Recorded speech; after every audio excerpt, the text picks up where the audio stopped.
Hello everybody, my name is Jimmy and welcome back to Jimmy Does Knitting. I am an expat living in Amsterdam and this is a podcast where I discuss a topic that's recent in my knitting thing, something that I'm excited about or something that I've just accomplished, and we go through that. So it's not a typical knitting podcast in that extent. I've gone to Pilates, I am fresh out of the shower, I am energized, I am clean, and we are ready to talk some knitting. And we want to talk about this piece over here, essentially, is what it is. For those of you who have been following me for a while, I've really been struggling with summer designs. I want to knit like one summer garment this year and like do something with it, and it's been like trying different patterns, and then some are swatching, and I've cast on things, and I've torn out things, and I've done a bunch of stuff. It was all hit or miss, and in the end I have one garment, I think out of like 12 that I've tried, that was successful, and I'm really liking it, but we will get to this later.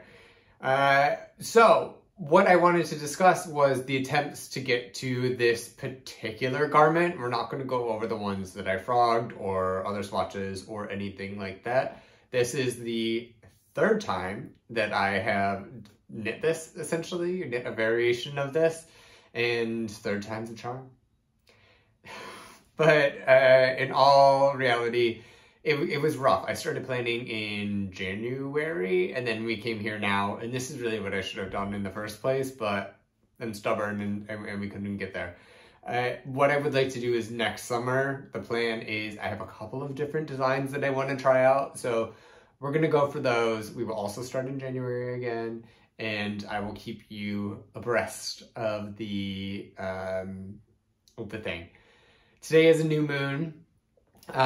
So emotions are high. It's not a new moon, it's a full moon today in Leo. So it's been a crazy day, and also like, am I feeling body confident? Probably not, but I think this kind of does that for me. Sorry if there's any nip slips. This is pretty full coverage, actually more so than I thought it would be, than I was anticipating. But there's a chance that you could see a little bit more than you bargained for, or maybe this is what you wanted, who knows. But let's get into the knitting. So the story about this is I've been looking for some sort of like lacy thing or a summer top that I really, needed. And I was like, I really want like something with a couple of yarn overs to have these bigger spaces. And I didn't know exactly how to do it. I saw something kind of on Instagram. It had like, they gave me the idea of the drop stitch, and I was like, okay, let's explore this drop stitch thing. So I panic bought yarn, as I often do, and I bought this drops Bomull lin in, it's just black. It's what everything else is in my stash, it's black. And it's like a worsted weight yarn. It is 53% cotton, 47% linen. So I had this in the stash, and I swatched with it, and I decided to make something out of it. I was originally going to crochet something. I needed like a 20mm crochet hook, and honestly the crochet hook cost more than this yarn did, so I was like, I'll knit it into something and it will be fine. As a side note, I think this might be really good for market bags later on. So I think I'll try that when I get bored or I need a palette cleanser, because I have a decent amount of this. But back to it. I was like, everybody and their mom is like, oh, you need plant fibers for a summer yarn. You need plant fibers for a summer yarn. And I get it. So they're longer staples. They're like lighter. They're less dense. They hold less air than wool or any sort of, animal protein fiber would be, and they do that. My issue is, and I'm going to go on the record saying this, I'm not a big fan of 100% plant fibers. It is because there are a lot of plies to it, and so it gets really like splitty sometimes. Let's see if we can just show you that. I think this is not so bad, but it has a lot of plies, and then you get your needle stuck. And I also find it harder to control because over time, and I know that all these beautiful knits in everybody's podcasts look perfect once they do it, but over time, It depends on the fiber, but in general, plant fibers tend to drape. They don't have the elasticity of a wool. So like, if we take this, can you see this? It doesn't really bounce back. It's just me like stretching it. It doesn't have the ability that wool does to like go back and then come back together and do things. So it's a lot, it just grows and it drapes, and it's harder for me to control. It's not my favorite. Does it have a place for knitting and stuff? Yes. Am I going to use 100% plant fibers from now on? Probably not, unless I'm making a market bag or like a baby blanket or something. I'm not quite sure. Back to the thing. I did something with it. And I swatched and I figured out the pattern that I wanted. And we came up with this. I haven't even finished unraveling it all, but it was like a little vest. It was a vest thing with this pattern. Let me see if I can move this a little bit closer. I don't know if you can see this. There we go. So it's just like you knit a bunch and then you like drop a stitch, and there's a whole thing about it, and I will go over it when I talk about this because I designed this myself, so there is no pattern, so I can talk about it freely. I blocked it, but I have not woven in all the ends, so you will see some stuff. Regardless, so I knit this thing, I patterned it myself, and because of the weight of the linen, it really like, it was so much longer than I wanted it to be, just even by the time that I finished knitting it. Nonetheless, by the time that like I would wear it and do all this stuff, it would be like a dress. I had a really nice summer sweater, but I used the complete wrong fiber for last summer. I did the DNA pullover by somebody I forget. But I knit it with, it's supposed to be like an Aran sweater, and I knit it with a fingering weight tencel yarn. So like super long, super silky, felt great, didn't hold its shape. It grew about like that much before it literally fell apart because it couldn't handle its own weight. So I knew better than this, but I did it anyway. And I made this. There are a couple things that are still not unraveled, so you can see here, hopefully. You have this. Let me just do this on camera. Let's see if we can get there. So you have these fibers, and then the idea is that you just like literally tear them apart. Can you see this? Is this working? And once it's torn apart, then it expands. So what's really cool about this motif or doing this sort of thing is it's less knitting. And what I mean by that is you cast on the number of stitches that you want. So this is probably about 200 because it was a worsted weight sweater. And then you do a series of like bind offs, and then there's like either cast on or like a backward loops cast on or a yarn over. And it has these little holes here. I don't know if this is really showing great, but let's see. So that's the part that it unravels too. I hope that you can see that. And then because the yarn over takes over a certain amount of stitches instead of this, then you end up doing less stitches. So depending on how many you knit before you drop a stitch, it's going to vary. But let's say like a third of the stitches for like a regular sweater, you don't have to knit, which is great because it's less knitting. But it also is like you have to finish the body first before you can see if it like fits. So it's best to go with like a standard stitch count that you know that fits things well. So for me, like 200 probably is great for worsted weight, probably a little smaller because it's a summer garment. For this one, I cast on 260, which is a fingering weight yarn. So that is, that works about. If I use I used a 3.25 millimeter needle. We'll go over this later. Regardless, you do that and you knit that. So for this one, I had this crazy, where is it at the front? I had like a really weird like neck edge that I made, and then I like just knit it a little bit and let it fold over instead of doing like an I-cord. it has its place. I don't think it was here. It has started pouring outside, so I don't know if you can hear that or not, but if you find the rain distracting, I'm sorry. This is what we're dealing with today. It has been very schizophrenic. It's been very sunny and then like rainy here.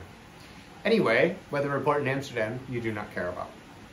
What you do care about is that this was the first version of this thing that I made, and I'll never wear it, but I think it's great. So then I was searching on Instagram, and I found the pattern through some digging that I like really thought was going to be the one. So it's the basic Unravelry sweater, or Genser, because I think it's actually Norwegian, by Pickles of Norway is the website, and I think like the Instagram, Pickles Yarn. It's like a yarn company that does some patterns. They have a whole series where you do like unravel things. And then on Ravelry, it's Alicia and Heidi Pickles, or Anne and Heidi Pickles, something like that. And they have this whole Unravel series, and I was like, this is perfect. I don't want to write a pattern myself because I didn't have the brain space for it, even though I'm perfectly capable, and I bought the pattern. The pattern is in Norwegian at the top, and they have like an English version at the bottom. And I would say it is not well written. I'm gonna go over this. I was really kind of mad at this pattern. It's not well written. It doesn't math out. It does not math out. So I'm not gonna say like the exact math that they have you in, but if I knit the sweater the way that they wanted me to knit it, it would have been for like a child. It was ridiculous. So the answer is no to the math. The pattern's not great. There are some translation issues, but there's some really just like basic formatting stuff and basic ways of saying things, or like, I mean, like if you have a new row, start a new line sort of thing. That is like really like nobody did a second version of this. Like, I mean, they put it through Google Translate, they like deleted some lines or something and then put it on there. It's not good. I do not recommend it. I bought it through their website because it has a different name on Ravelry. So I had to order some yarn for it. And to be honest, the yarn cost more than the pattern. The shipping was crazy because it came from Norway, and I'm in Amsterdam, so it wasn't so far. But it came with this like cotton merino yarn. To be honest, it was mediocre. I have a Drops cotton merino in the same color. It was better to work with. I used it for a swatch. I used the Pickles yarn for a swatch. I can't say I'm too impressed with Pickles, which it sounds like a little cute dog or something, but like I'm not so impressed with anything.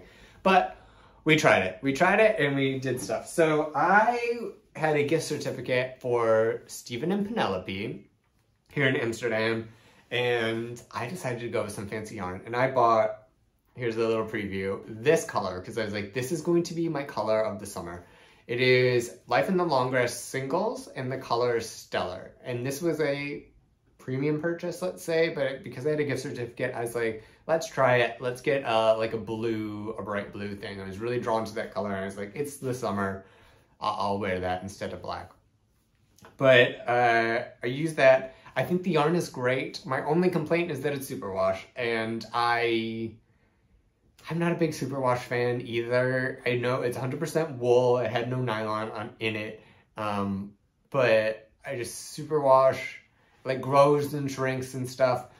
You can usually control it somewhat by putting it in the dryer. Certain superwashes are like you just wash it and it's fine. This is definitely one where you need to put it in the dryer, because I washed it and I just put on the thing and like the sleeve was out to here. It was crazy. So superwash does grow, and I knew that, but what I also didn't know or realize, I guess, is that superwash grows lengthwise. It does not grow widthwise. So I tried to make this thing wider because it didn't fit, and I wasn't very successful. I wasn't, and the reason why I'm not wearing it now is because it's too tight. It's too tight. I feel like I have moobs. I'm not going to wear it. But let's go over this. So this is I used a fingering weight yarn and a DK weight pattern. The math didn't match up, so it doesn't even matter. But, and then I did some modifications, and I liked the modifications, and I incorporated them into this. But let's go over it. So for this, just like all of the other ones that I was doing, is you cast on an I cord, you do your setup rows, and then you knit from the bottom up, you separate for the sleeves, and then you pick up the sleeves here and then knit from sleeve cuff down. See how long this is? It like really... Anyway, so I mean, further proof that the math was wrong. It's crazy. It was supposed to be shorter, but I made it longer because this pattern's written for women, so like shorter torsos. Maybe I also put I-cord edging on everything instead of the 1x1 rib that it recommended. I also went up like a full millimeter on the needle size because theoretically it should have worked, but it didn't. I took an educated guess about the size to knit with this, and I failed hard. I failed really hard because I knit like a fingering weight yarn on a 4.5 millimeter needle, and it didn't work. But regardless, here we go. It's the same sort of stitch with certain knits, like a certain amount of knits. I think it's like 3 knits and then a drop stitch, which you can see. I don't think that's giving anything about the pattern away.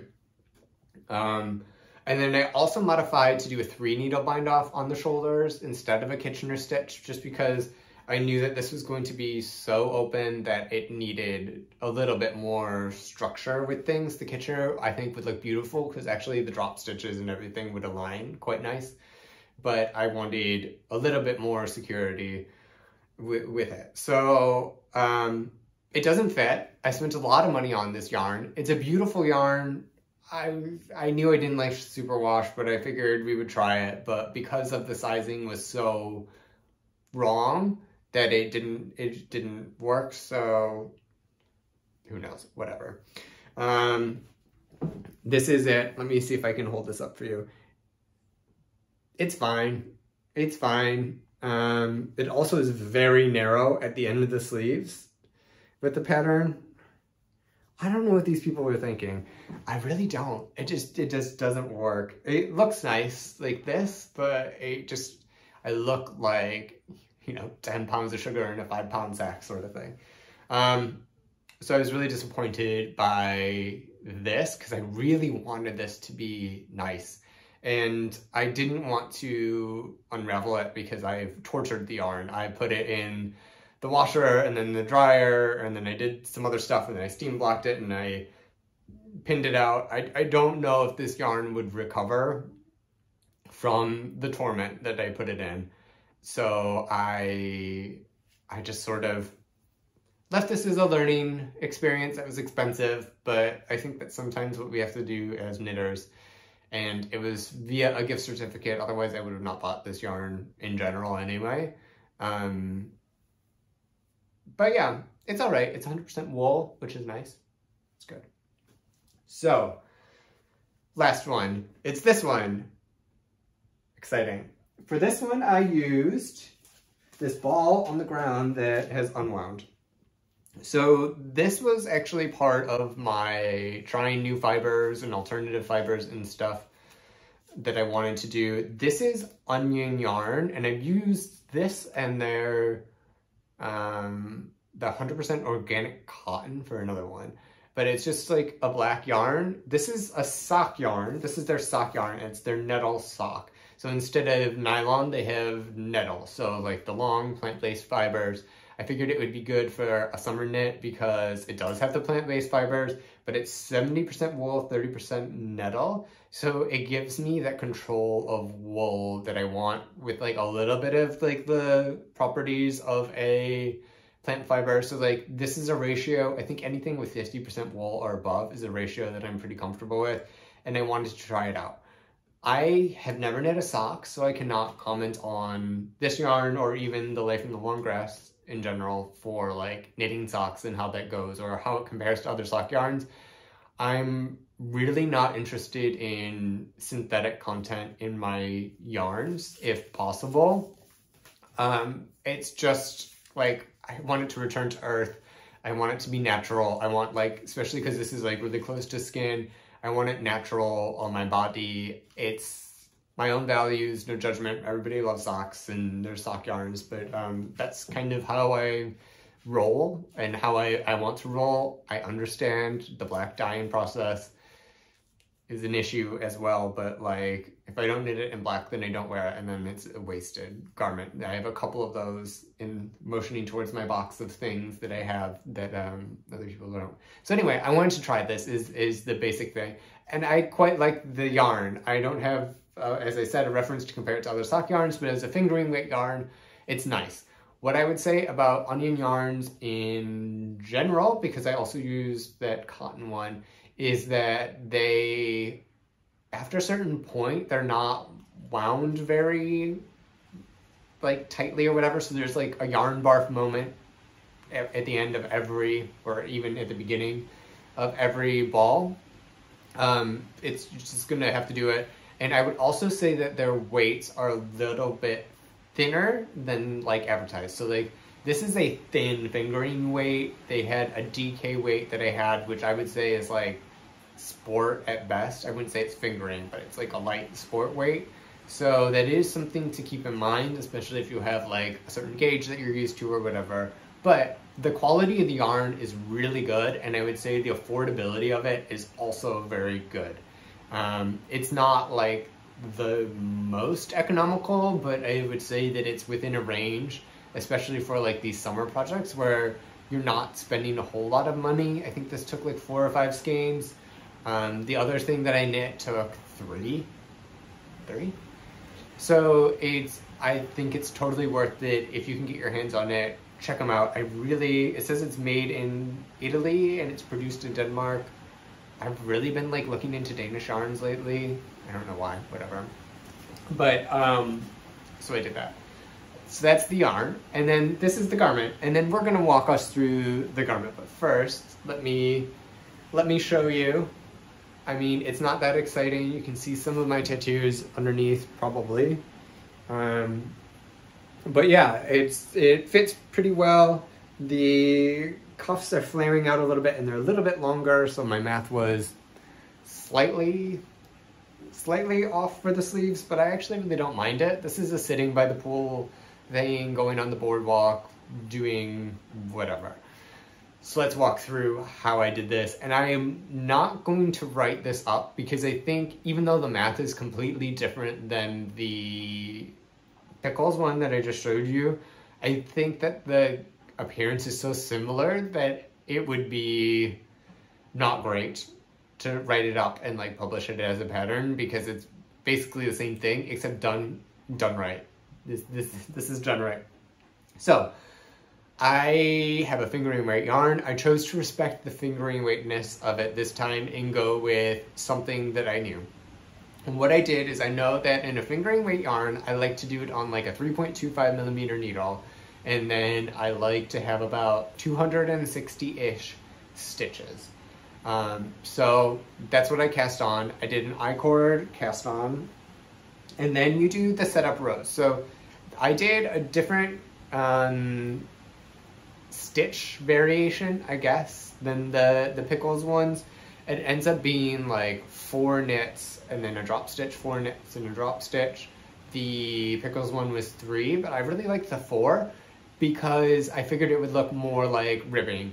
One of these drop stitches roughly, don't count me on this, but like roughly 4 stitches.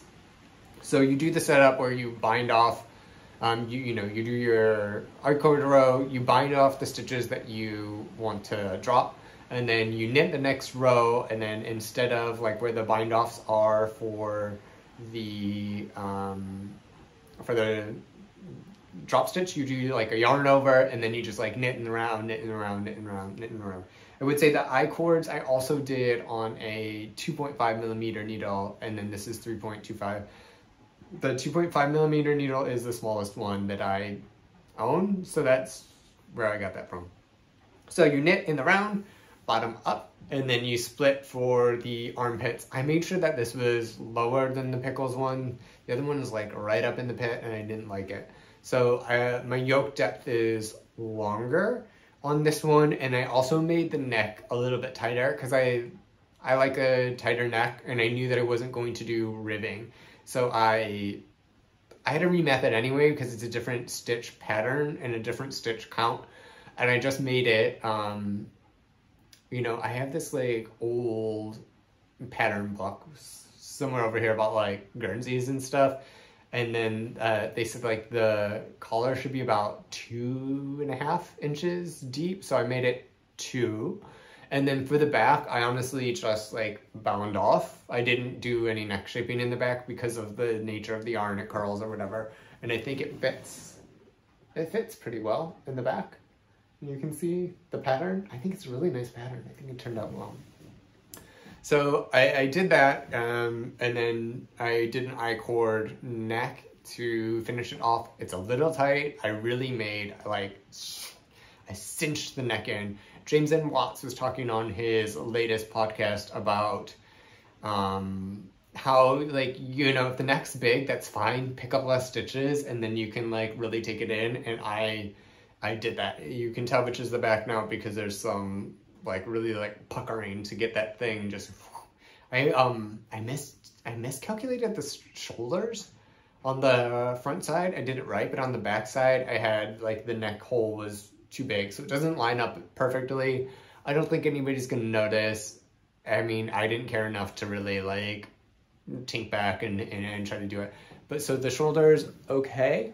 I did the 3 needle bind off on this one as well. You can see it's a little off. But I did a 3 needle bind off on this one, and then I did, I picked up for the arm, and I did a similar decrease for the underarm. Can you see this? It's done really well. I mean, I keep on having you guys look at my armpits, but the armpits are really kind of a good indication. But you see how, like, it splits off, and this is where everything goes narrow. So it just sort of combines here, here, here, and up the sleeve into things. And so I did take that, and then I modified the stitch from the Pickles pattern to do with the number of actual knits before the thing. And then also obviously with the fingering weight. And then I bound off, and I did an I-cord edging for it. So then I did the I-cords all in 2.5 millimeter needles. And there we have it. We have a finally, summer piece. And we're there. It was exhausting. I've learned a ton, and I think next summer I want to do some, like, Aran sweater, but also with this drop stitch I'm thinking of, because I really like cables. And then we'll do a different gauge. I'll have to do some swatching and some planning, obviously, but here we are. I'm quite pleased with this. We got there in the end. I needed to have it done by this week, and I finished it, like, this weekend. Today is Tuesday, and I finished it on Sunday. We're going to France. By the time that you see this, I will actually be back from France, and hopefully I will have some pictures of me in this that I could use maybe for the cover photo. But I wanted this so I can sit by the pool and not worry about burning myself to hell, and look fabulous doing it. We're just going with, like, I was staying at a big house with the extended family, so Mr. Does Knitting's family. So there's a lot of them there because he is one of 4, and then there's, like, kids and all of it. But yeah, so summer 2023, tops concluded. Lots of thoughts, lots of yarn, lots of learnings and other things. I would encourage you guys to just, like, explore and do things, and not everything has to be perfect, and try things out. Clearly, I don't have it. Sometimes the best idea is the first idea that you should have gone with, which is use the yarn that you purchased in February and make the pattern yourself, because that's what you're going to do anyway, and that's what I did, you know, 6 months later.